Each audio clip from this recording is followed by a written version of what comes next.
I think so often we follow in our father's or our mother's footsteps. We're told, go to school, get a degree, get a job, and now you figure it out. Right. And then what happens for the majority of people is you end up broke, you end up struggling financially, and you can never figure out why.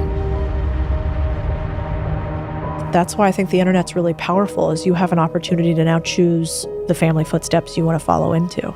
The reason why people are broke or people lack the money they should is because they don't know how to operate money. They don't know how to spend money. They don't know how to invest money. They don't know how to save money. They don't know how to lend money. Those are 4 important things. I was never taught about wealth. I was never taught about investing. I was never taught about this sort of financial education. But why aren't we taught this? And that's when I realized it's very profitable to keep people financially uneducated. It's profitable to keep people poor. So if you don't invest your money, then you're now saying that the only way that I can grow my money is based on what I can physically do. Right, time for money. Right, time for money, which is never an even exchange, because you can't work 24 hours a day, but your money can. But wealthy people don't do that. Wealthy people are not working to climb the corporate ladder, they're working to own the corporate ladder. But if you only rely on your salary, you're just one step away from being broke. Because if you lose your job, something happens to you, you can't work, or your company goes down, you lost your salary and now you have no income coming in, and now what? You're scrambling for a job, going into credit card debt, and now you're trying to figure out how do you make things work. I hated my current existence. And so I think some people don't hate their current existence enough. You either have to really believe that this thing's going to happen, or you have to know that your life sucks. And I knew that my life sucked. And so I knew that if I did something else, it would have a higher likelihood of changing my life than not doing something.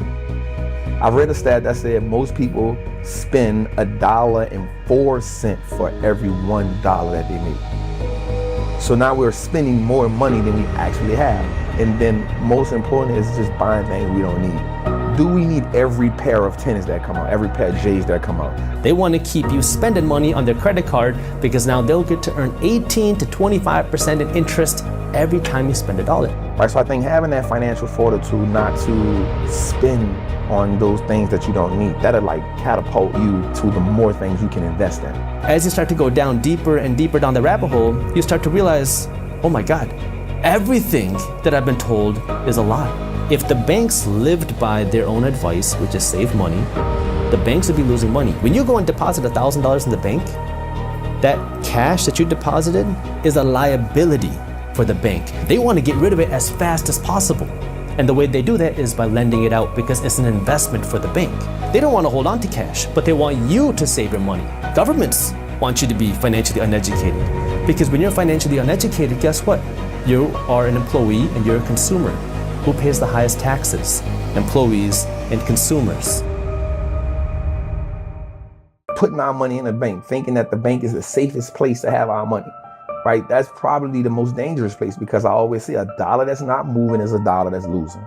Well, because the more they print money, the more your money loses value, right? The more inflation goes up, the more your money loses value. So $100 spent in 2019, that same $100 now takes $109. Right, so your money is lost. You need that to buy much the to buy the same thing. Money, as we know it, is fake. Our dollars are just pieces of paper. I grew up thinking that our paper dollars are like the holy grail. You want to save this money because it is the most valuable thing there is. As I became older, I started to realize that that's not the case. Our paper dollars are just pieces of paper. It's fiat currency, which means it's issued by the government, and the value is backed through the strength of the government. Second thing you have to understand is, what do wealthy people work for? Elon Musk, he is probably the biggest example of this. He never got paid a salary running and owning Tesla. He got paid in stock options. But the stock options that he gets, or originally got, were at $6 a share. So when the stock went up to $1,000 a share, and he was given millions of these stock options, now he has on paper a lot of money, but that money isn't in his bank account. So what he does is, instead of selling it and having an income, he goes to the bank and says, hey, I have these stock options which are worth billions of dollars. How about you give me a loan at 3, 4, 5% interest? No bank is gonna say no to that. He takes that loan, pays 3 to 4 to 5% interest on it, And if his company grows, his stock value grows by 6%, he just made a profit on that. He didn't have to take any money out, never took an income, doesn't pay any taxes, and is able to now spend his money, live free, buy whatever he wants, live rich, and not pay a penny in tax. So if you're young and hungry, look around you and see what you pay for and what you currently utilize already, and then try to get a percentage of that business, if not buying the whole thing. But I'm currently working in a job. I'm 25 years old. I've got, I don't know, $7,000 in the bank, £7,000 in the bank, whatever. What would you recommend my first step be, Codie? How do I get out of this job? I'm not a pro. Tell me what you do for a living. I do content. Perfect. So if you do content for a living, what I'd say is don't buy a laundromat. I talk about laundromats. I actually need to change that. I need to tell somebody I bought a different first business, because it's a terrible business to buy.